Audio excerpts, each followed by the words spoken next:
Hi, friends. Welcome to week 10 of this amazing small group that's connected to this necessary and needed teaching series on race, truth, and reconciliation.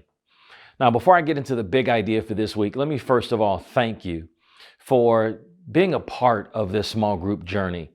I have received a number of testimonies from a variety of different groups, and many of the testimonies have been about how not only have the groups come together and been tremendous by way of community, but also the discussions, the dialogue that's taken place, the way that people have shared from their own experience, and you have really kind of delved into this topic, and I've heard that so many people have benefited from it. So to all of our small groups, wherever you are around the country and even around the world, thank you for digging into this material and going on this journey with us.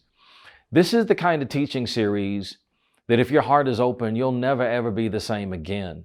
Doesn't necessarily mean that the material was easy to digest, but I know that God's intent through this series was for us to not only talk about race and really deal with significant truths, but to have our hearts transformed, to have some aha moments, to have the veil lifted so that we have greater understanding so that we can move and effectively live out this mandate of reconciliation and move to reconciliation is what I mean when I talk about moving and living out that mandate. We are called to be people of reconciliation. And that's really the big idea of this week's final teaching in this series.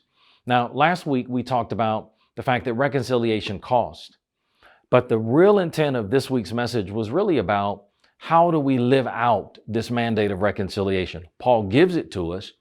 He says that God has given us this ministry of reconciliation. So then what does it look like on a day-to-day, lived out kind of experiential way? How do we do it? And so the big idea of this message is that while the issues of race are complex in our country, and while the division in our country is deep, the answer is really simple. And the answer is Jesus. He is the picture of what reconciliation looks like. And so we broke down katalasso and how Jesus really embodies that and then gives us the command to do the same thing.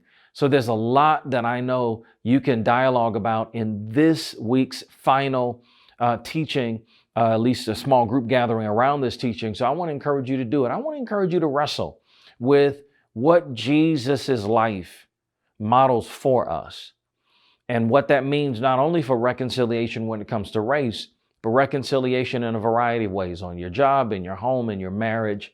He gives us the blueprint and then commands us to walk it out. So reconciliation is achievable, but God needs us to play a role in that. So I want you to spend some time in this week's group talking about it. How does your knowledge of what Jesus did in katalasso change your understanding of reconciliation? Reconciliation is not pie in the sky. It's something that can happen in the here and now, but God requires some things of us. Also want to encourage you, before you close this week's discussion, take some time and reflect on the entire series and share how this entire series has impacted you. What are your takeaways from this entire series? How will your life be different? How will your outlook or perspective be different as a result of this teaching series? I definitely think you need to spend some time sharing that with your group and hearing that from others in your group.